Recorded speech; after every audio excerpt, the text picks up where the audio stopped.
every night, I kept hearing a strange tapping sound, like someone moving around in the kitchen.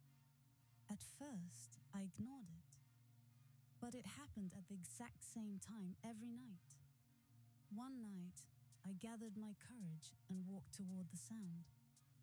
I didn't turn on the lights. When I stepped into the kitchen, the fridge door was wide open, but the weirdest part?